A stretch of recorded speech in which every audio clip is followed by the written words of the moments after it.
much as it was a as much as it was an Entity7 success, from, like we said, they were able to get to the objectives first. They were able, when you get to the objective first, you're able to enforce your will, you're able to zone out the rest of the enemies. What are you going to do as a Joy? Are you going to try to pop in there by yourself and hope that you can maybe get it? You can try, but then you're going to be, you saw a lot of those deaths kind of landing onto the Joy there as well. So, like I said, sometimes it's not about the failure of the pick, but it's the success of the opponents and what they were doing.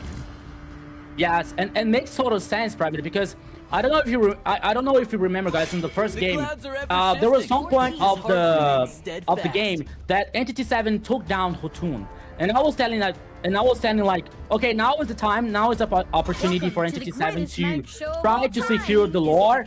But instead of they were like walking through the map and Influence Rage, they started the action. They tried to chase the Entity7. They tried to take down the other players, you know, and that was like very different from the idea. And now we saw like Influence Rage winning the first game. And the second game, as Private said, like Entity7 came with a new kind of a mentality, always like playing forward, always the idea for the composition to work so well, especially with the hard engage from Vagin, with hide on bush and play so confident with the Boxia dominating the objectives, you know. I remember that the last lore, Entity7 was already in almost every bush, you know, like they had the total control of the map domination on the Lord that Influence Rage couldn't take back. The Influence Rage couldn't enter. They couldn't fight back for the Lord, you know. So they were well executed. They were so well in the second game that makes all the difference for Entity7. And now we're ready for the third game, once again with Flying Cloud. Let's see what happens. Let's see what happens instead of like, because of now, once again with this banning, Marcel, Boxia, and Sora for Entity7. And Influence Rage comes with Harley, Freya, and Azunshin on the first phase of ban. And Entity7 starts with Obvious. Influence Rage respond with Hylos and Carry. Yeah, you still have that Fredrin open for the side of Entity7. I don't believe they were actually picked it up yet, so that's still an option for them. I like the Phoveus. Interesting that you kind of go with the Phoveus with the I'm happy. I'm not gonna lie. I've talked about this before. One of the things I really kind of miss is the fancy, flashy assassin plays where you kind of get in and out and have all these great killing moments. And Lancelot, the Hayabusas, Ling, who I can't even remember the last time I saw a Ling. So Lancelot here is going to be very interesting to see. I was going to talk about the Phoveus pickup. The interesting to me to have a carry on the other side, especially because of how Phoveus can kind of lock on to the backside and Dash's kind of really help out his kit. You do have the Hylos, which means you're kind of going to be looking at a very high engagement type of composition here. Guinevere picked up here for the side of Influence Rage now. Yeah, I just have one thing to say about Lancelot. Beautiful dad. Jokes aside here, guys. We're seeing now Guinevere for Influence Rage, probably in the jungle here to trying to do something against Lancelot, you know, because when we talk about objective, it's very hard to steal an objective from Lancelot, you know, because they do the second skill. They feel he is like invulnerable and he gets the retribution, and it's also very easy for Lancelot guarantee the objectives here. So I think that Guinevere comes to somehow counter or trying to neutralize this facility for Lancelot to guarantee the objectives. But now he comes with another phase of banning Louis as the fourth ban for Influence Rage, and Selena for Entity7. Zena. I'm just kind of surprised. These are different bans, and so I'm kind of like, okay, but I guess I don't know. I guess they are trying to stop the Louis, from them having Louis, the fact that they have the chip and the Louis together, that's a lot of transportation. So they're like, yeah, let's stop that, right? That's a lot of transportation. Nice. It's like, yeah, it's the 2 moving vans. And the Selena taking off there because Selena can use her mines to get vision on the area, so they'll be able to get like a little bit of an advanced warning when a chip is coming in. So that's a good ban coming out from the side of Entity7 there, but it is going to go ahead and leave a lot of some of these prime picks open. Yeah, but now we have to talk about like the first the mid lane choice for Influence Rage, because okay, we still have Farsa, we don't have Kimi, we don't have Louis or Selena. I think that we still have Farsa open here, but I don't know if it's a good idea for Influence Rage, because on the other side we have, as you said, Private, we have Ovios, and now we have Lancelot. They have a facility in as an easy way to get back in the back line, the flank, for example, to neutralize some kind of ultimate from Farsa. So the Night Skies from Esmeralda is the 4th choice for Influence Rage. Yeah, so I mean, you got a pretty decent amount of magic damage on the side of Influence Rage right now. We'll see how it kind of works out there. For me, the big question is how Entity7 is going to handle the chip, and are we going to be able to kind of use those portals to our advantage? He really kind of shines, I've talked about this before, shines into that laning phase when you can kind of catch people off. Well, I mean, depending on how the compositions roll, he shines when you can catch somebody out and you can get the entire team to basically swarm onto them. We've seen Guinevere before. We know that this one's not going to be a roam Guinevere, so it'll be able to shine, especially when it comes to getting some of those items. So that's going to be the jungle for them. Zeshion and Bruno picked up from the side of Entity7. And Bruno's going to come in the early with his bursty damage and against the carry, trying to shut her down early on, right? Yeah, I mean, like Bruno has a strong early game here, and it comes well from the mid and late game, but not so strong as carry.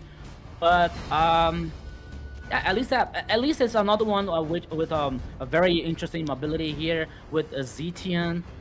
But now let's see what happens from the last choice here for Influence Rage. Assuming the mid lane. I don't remember the phrase from this hero. Oh, yeah. Oh, I mean, I like the hero, but I don't think that it is a good idea for Syndra in this game. Banking on that vision. Well, it's not just the vision. I can tell you what we're looking for. What we're looking for is her to kind of pull out that ultimate, expand the hit markers for the rest of the enemy team. That's going to allow the Guinevere to come in and get that pop up and the Violet Requiem. That's where the thinking is behind this. Yeah, thank you, Private Dancer. That's right. Zeno, what do you expect from the last game?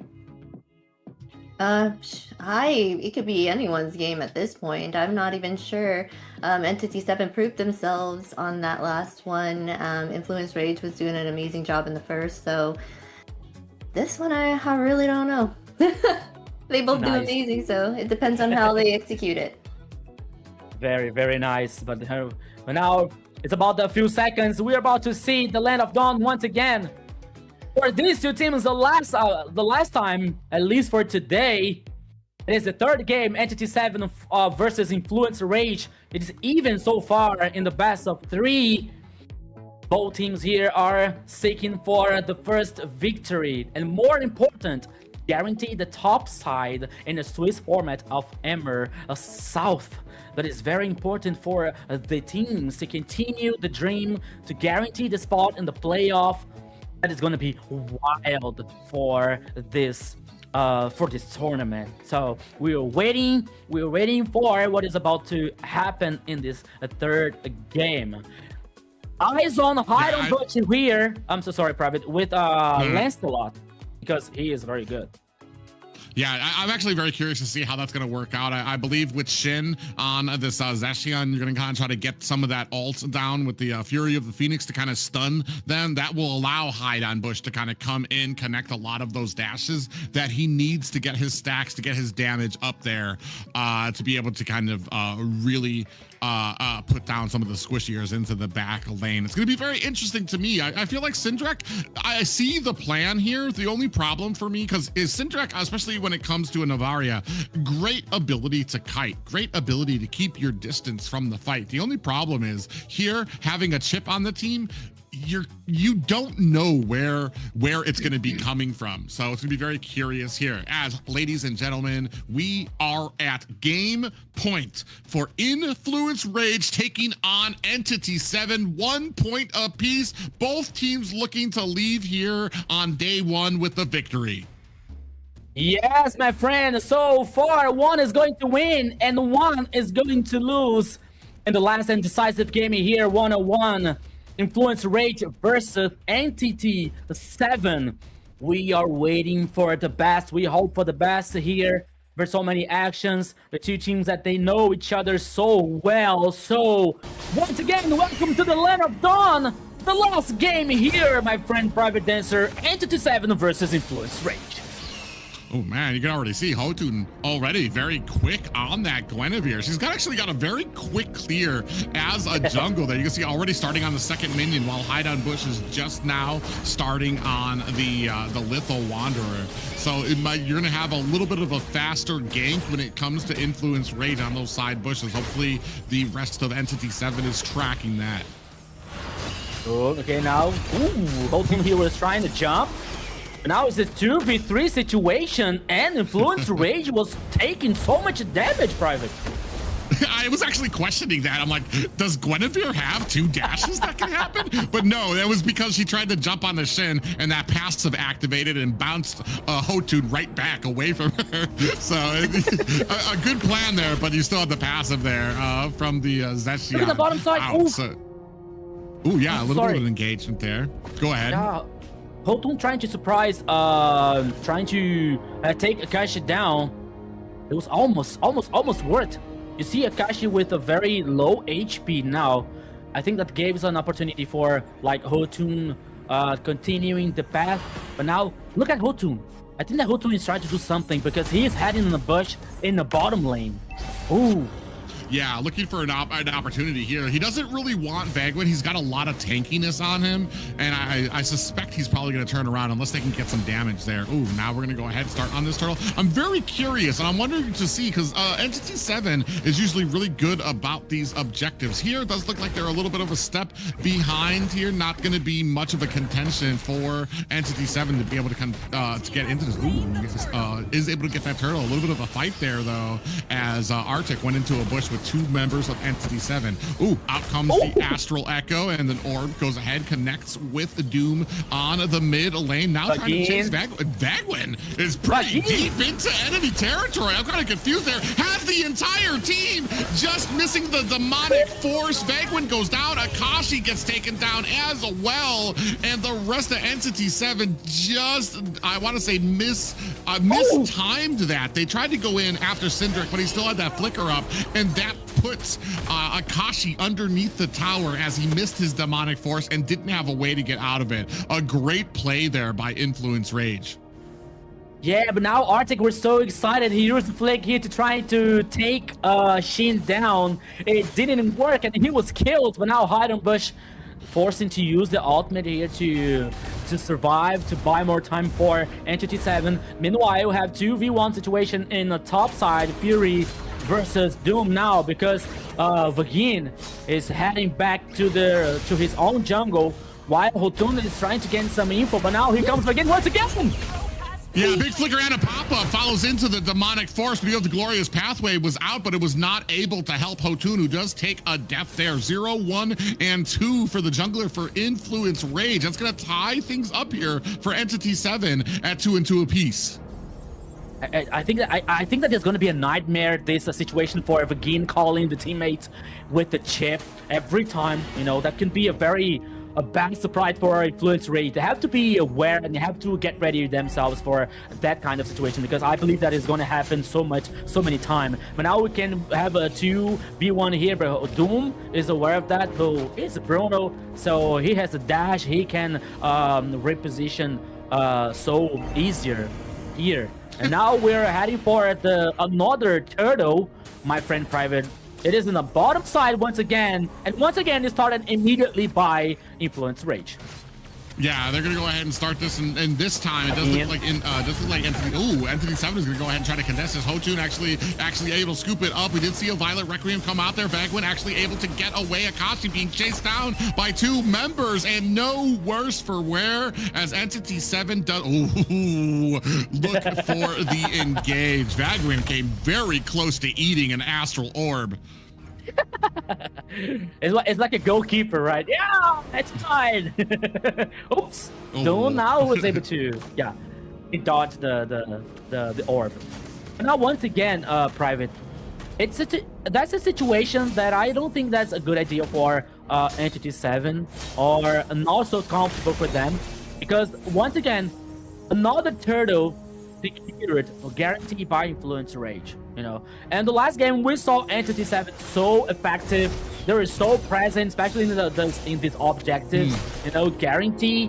And now we see that, okay, they're just like giving them the objectives. Now they're just giving up. But now here comes Hunger Games. Yeah, and this to your point, especially here, I want to say Entity7, it's because they realize a lot of the players on their team, a lot of the characters here, they're going to need items to do well. Akashi's like the only real early game that you want, and he's going to have a hard fall off in the mid and late game. Shin's going to need some items. Vagwin's going to need to get some damage up there. Doom needs to get a lot of that items to get that spike through the mid and late game. But now another big fight there. Fury actually gets taken out. A hide on bush, finding the connecting pieces there. Akashi's going to go ahead, cut off Syndrek, comes in with the demonic force. Another one. Flicker has been exposed. Shin in trouble. Steffi goes down as Akashi able to find a kill onto Syndrek as well. Arctic uses the flicker, might not be able to get away. Is able to find a little bit of speed. Oh, I was about to say, is that minion worth it? Is it really worth it, Arctic? Because he was about to eat a full 4-man team coming from the side of Entity7. Don't worry about a thing, because every little thing is gonna be all right for Entity7, because they had a plan. Once again, like with the dive in the top side here, guarantee more kills for them. And now, because I said so, okay, now the turtle not getting the brute stat, now controlling by Influence Rage.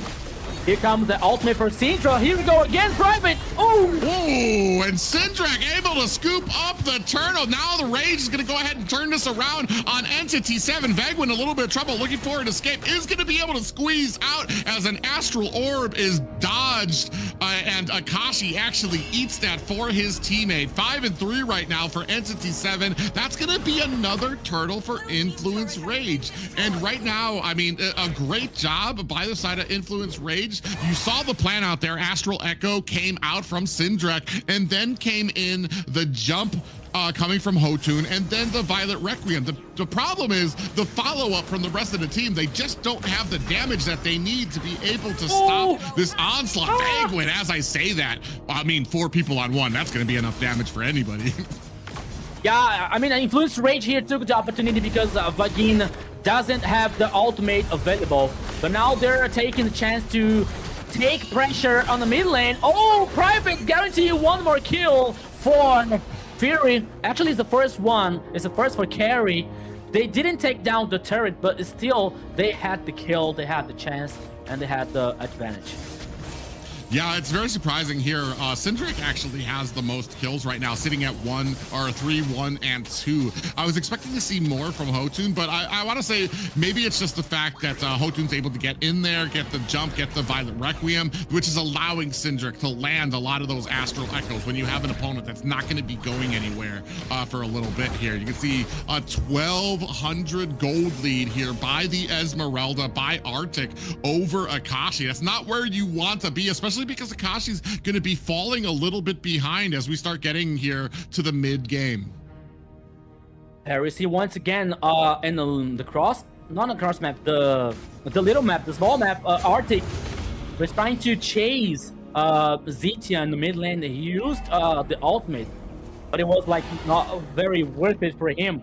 But now the Lord is appearing in the pit on the bottom side of the river. Both teams are aware about that, and both teams are like heading for this important objective, this important goal. It is a dance around the Lord. There's gonna be a possible team fight here, Private. Let's go. Yeah, it's make or break time for Entity7. They cannot allow any more objectives to go out. We have Violet Requiem come out. Steph sitting here tanking the side. Akashi on the back end with some demonic forces looking for the kill onto Furry, but not able to find it. Idon Bush comes in, finds a kill onto Steffi. Arctic comes in with the falling Moonstar. A big flicker is going to allow Arctic to escape, but it's going to put Entity7 in a great position for this Lord. They're going to reset it. They want the fight. Ooh, actually, Hotun actually takes a big amount of damage there from Hide on Bush. He jumps into that bush now, looking for an angle to get into this Lord. You can see the pressure mounting at the mid lane, and Syndrak able to find a kill onto Hide on Bush. That's going to be a jungler down for Entity7. Influence Rage. Are they going to turn around onto this Lord? Yeah, they know it. They have a jungler down from Entity7. They're going to go ahead and latch onto this Lord while Entity7 doesn't have an answer. It's all what they needed. They took the jungle down. There is no retribution for Entity7. So there's no fighting back for this Lord. Easily guaranteed by Influence Rage, a very important goal. There is also already heading for the bottom lane here. In this very frenetic game so far by the two teams. But now Influence Rage has just a little step ahead in the goal lead and the map domination. Now the Lord is heading on the bottom lane here, Private. Yeah, Lord heading down at the bottom, and I want to say Influence Rage has a lot of space on the map here. They're going to be able to take down this tier 2 at the bottom. You can see the rest of the troops coming in through the side, looking for a flank. Glorious pathway has been laid down onto Akashi. Has the Astral Echo, big pop-up lands. Is it going to be enough? Down goes Akashi. Fury with the damage. Shen coming in for reinforcements, but it's not going to be enough. Lord still has a decent amount of health. Entity7 able to finally chunk it down. Hotun is right there though, trying to put on the damage. Look at the Astral Orb starting to land. Almost takes Shen down to 50% by itself. While on the other side of the map, Fury able to find themselves another tier 2 tower, and we are left at only high grounds for Entity7. Yeah, only the high ground for Entity7 here. Influence Rage, like growing up more this advantage, especially in the map. Only in the last line of defense for Entity7. There's so much time for the next Lord, so it gives a chance for Entity7 to farm something to get, buy more time to get the next items here to try to fight as equal versus Influence Rage. One more time, we're seeing now the items here, like the Has Claws, the Berserker Fury, and the Malefic gun for Bruno. While Carry has the Corrosion side, Golden Staff, and Demon Hunter, and almost closing the fourth one.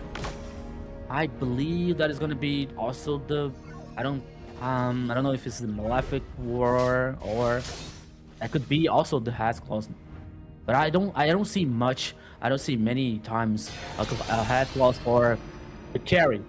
But the fact is, now only 40 seconds remaining from the next Lord here, and Influence Rage trying to gain this info, and while Hide on Bush was like pushing the minion wave in the top side, but now he's heading back to the base, and it gives the chance for Influence Rage to dominate the jungle, dominate the river for the next Lord. But it's still there in the bottom side here, trying to maybe find someone lost, maybe trying to pick off someone here. That could be very, very interesting for them.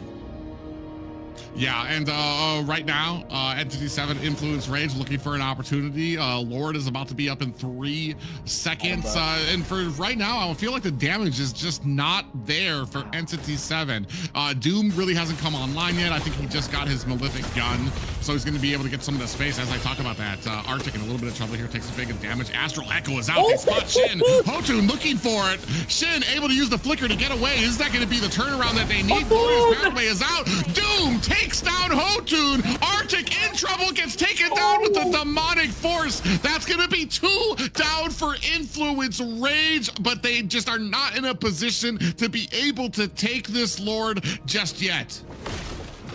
They went from heaven to nightmare in a question of seconds here for Influence Rage, but now here comes Begin, finding the back line, and they're searching for the remaining players for Influence Rage. Now Hide on Bush trying to, he was taken down. Here comes Private. The idea was good, yeah, but execution, no. Yeah, they tried to come in there. They really wanted to get on to Fury and Syndric, but they just were not able to follow through. And unfortunate for Hide on Bush. 4 and 2 right now on this Lancelot. Now we're at an angle where you can see back. Oh, Backwin gets caught. He's able to get away though, but he might be in a bad spot between a bunch of team members. Does have that ultimate out there. Backwin goes down. Fury able to find a kill. Doom able to take down Syndric. That's going to be 3 members down for Influence Rage. Big stun lands. The demonic force is out already. Doom dives underneath the tower, able to find the kill onto Fury. And now Doom has hit that power spike, hit that damage, and is trampling all over the rest of Influence Rage. It's just Steffi and Arctic here left to try to defend here. Shin comes in, putting the damage onto Arctic. You can see Steffi, Glorious Pathway is out. Doom doing a good job standing right behind Akashi, trying to get that zoning, now landing some pressure tower shots onto the core. Arctic underneath tower. Is it going to be enough? Astral Echo is out and finds a kill onto Shin. My goodness, what a sniper now from Syndra, getting Shin down. But this Lord will probably stay for Entity7, but now we have Hotun alive. But I don't think that they are gonna fight back for this Lord here, because they have last players, and now Hide on Bush guaranteed this Lord. Man, this game is just all so ups and downs for both teams. At one time we are seeing Entity7 with the advantage, and another time we see Influence Rage with on fire. But now Entity7, I think that they are in a better situation because they already have the super minion on the mid lane. As the same way that the Lord is heading away, I don't think that they are following the Lord, just synchronizing the mini waves on the sides here to get more turrets, to get more advantage. But hey, who knows? Who knows that can be the final push here, Private. Yeah, they're going to go ahead. They're laying a decent amount of damage onto this top high ground tower. Astral Echo is out, followed by the Glorious Pathway, but not able to do much. They do save that top tower, but I feel like the difference is right now we've hit that power spike for the Bruno. Doom, so now when we're getting those stuns, when we're getting that CC onto Influence Rage, it's not just not having an effect. Now you're just taking boulders from Doom, who is just launching just so much damage at your team. Yeah, Doom 505 here with a very good KDA. It was a very effective during the, especially with the team fights here, guarantee the kills for Entity7. And now Entity7 has a very good chance, a very good opportunity here for finish the game. But let's not forget about Carry on the other side with Fury and Syndra, with this skill shot, especially with the orb here that can make all the difference for Influence Rage. But they have to be aware, especially with Vagin, with Chip, that he can call the teammate at any time if he wants. So it's a very complicated situation for Influence Rage. Yeah, and what they need, and the problem here right now is the old plan of having Gwen go in and get that Violet Requiem. Now it needs to include Doom. You need to be able to get that on Doom. If you don't, he's gonna burst you down. It doesn't matter how much health you're getting back on that the Violet Requiem. I don't care if you have a concentrated energy or anything.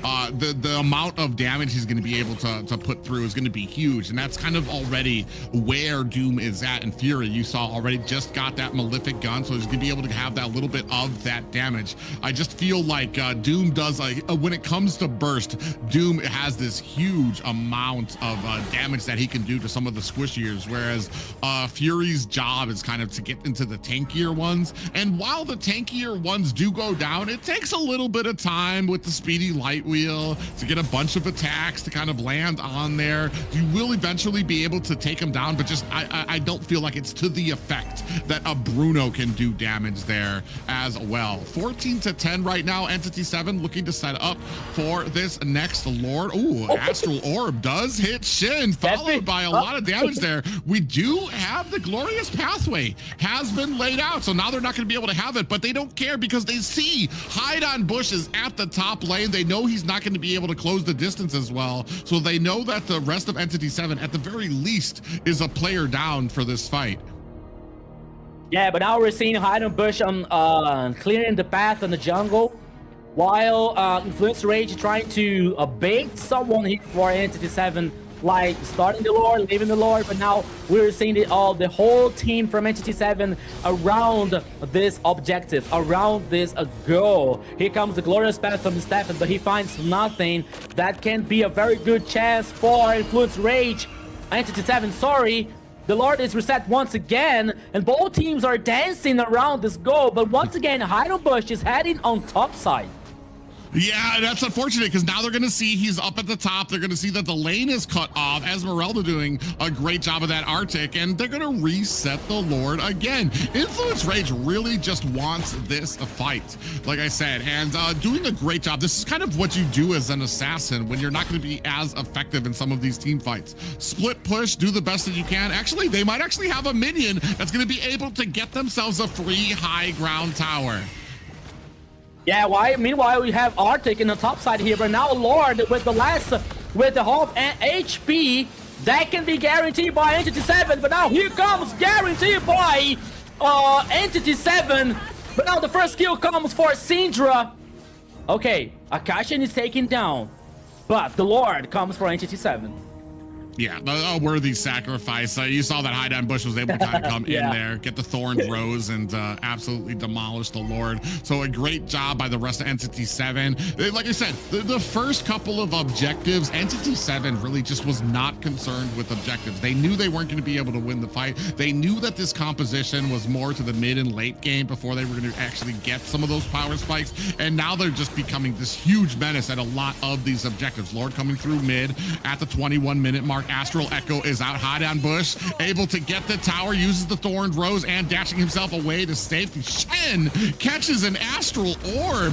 I want to say Shindrak has actually, despite the way that the team is going right now, Shindrak has been pretty surgical on these Astral Orbs. I feel like Shen, there's a few times I've been like, that has to be luck. And then I'm like, that has to be luck again. But at this point, Shen has to be counting the luck and said, like, oh my God, how many times is this guy going to hit me? Yeah, I mean, like, Syndra is one of the reasons that Influence Rage didn't lose this game yet, because of this skill shot, because of this this ultimate that can spot the team, you know, and debuff somehow, and it is very important for Influence Rage so far. So Syndra here is being a hard try warrior for Influence Rage. We're gonna see now the Infinite Glaive finished by the Sheen. Okay, we have now a magic penetration for Zetian. That could be very good, especially with the first one stacked, the first skill stacked, and the ultimate. So that can be very interesting for Entity7. But to be honest here, my friend Private, if you ask me who's gonna win this game, I don't know, to be honest. Yeah, I mean, I feel like right now the momentum is definitely on the side of Entity7. They've got a good plan when it comes to a lot of these objectives. They can keep pressure on a lot of these side lanes. They're forcing Arctic to kind of go out there because Lance hide on Bush is going up to these side lanes, keeping them pushed, keeping the pressure on because they have the chip. They have the ability to kind of get back into the fight there. Actually, speaking of which, Arctic's gonna have to use that. Glorious Pathway is out after the flicker coming out from Arctic. Akashi might be in a little bit of trouble here. Ooh, catches a big pop up there. Here comes the demonic force. Thorn Rose just for measure. Oh, a big pop up lands on the back side, but Vagwin's going to use that Purify to get out of harm's way. A big astral orb just narrowly misses Akashi, and Shin is looking to try to teleport there, but he was right in front of Arctic, who checked that bush, and now they're going to have to teleport a little bit later with Lord up at the 23-minute mark. Yeah, 24 minutes of game so far here. The next Lord is up on the pitch on the top side of the river, and now both teams are aware of that. But meanwhile, we're seeing Arctic versus Hide on Bush in the bottom lane fighting for the minion waves, but we are seeing Doom approaching the Arctic. He can be in trouble. That could be a 2v1. We are not seeing, but in the little map you can see that. But Arctic is buying some time. Arctic is buying so much time for Influence Rage here. But now Hide Bush has to run against the clock because he has to try to guarantee the objective. But here, wow!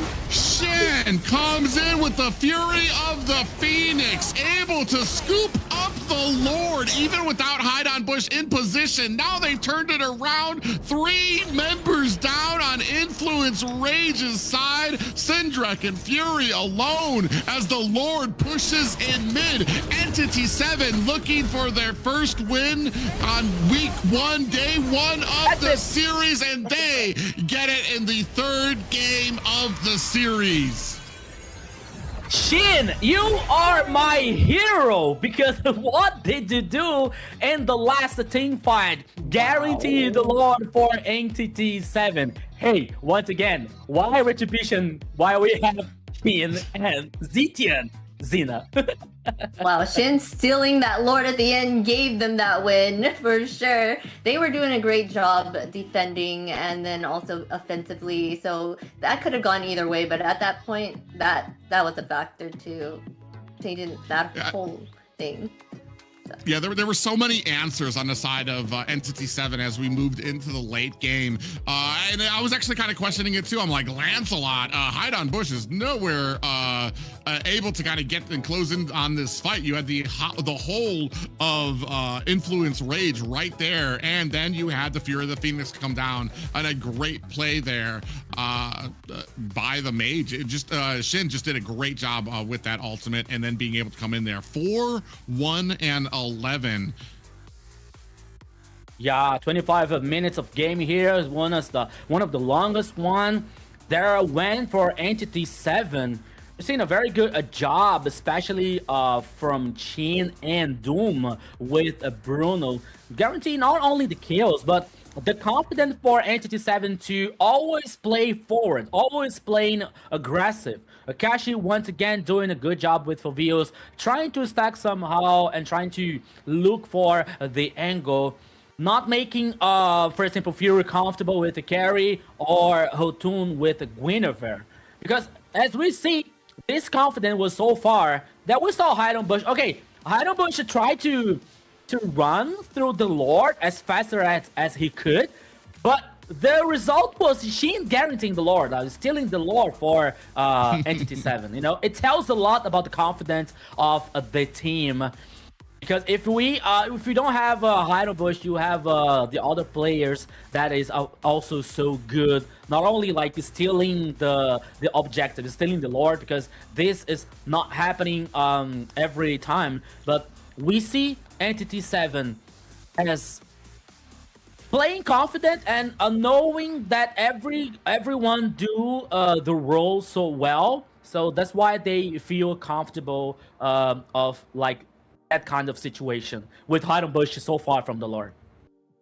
Yeah, and that's just the amazing thing from them too. As we take a look at some of these replays here, the damage that's going on to Shin it sounds like Shin was getting caught every single time from those astral orbs coming out from Syndrek. But like I said, as this got later and later, it just felt like Entity7 really had the best game plan when it came to all the damage that they were able to output onto Influence Rage here. You saw it, especially as Bruno came online. There's a reason that it was getting banned out by Influence Rage. There's a reason they didn't want to see it out there. Ooh, and you saw that astral orb that was able to take down Akashi. Big damage coming out as well. And this, I believe, was after the actual Lord Steal coming up from Shin. Yes, Shin was doing an amazing job giving the team vision as well as being a part of the team fights. Just giving that CC. Oh, our MVP is doomed. That massive damage at the end came in clutch. He was able to not even die at all. His positioning was on point. Yeah, an immortal. A Highlander here for Entity7, 607 from KDA, 90,000 of damage. Again, I was confused about 90k or 90,000 for their total damage here for Doom. There comes out for MVP. That once again he played a very well with Bruno. Not only like guaranteeing a very strong early game, but especially with the mid and the late game here.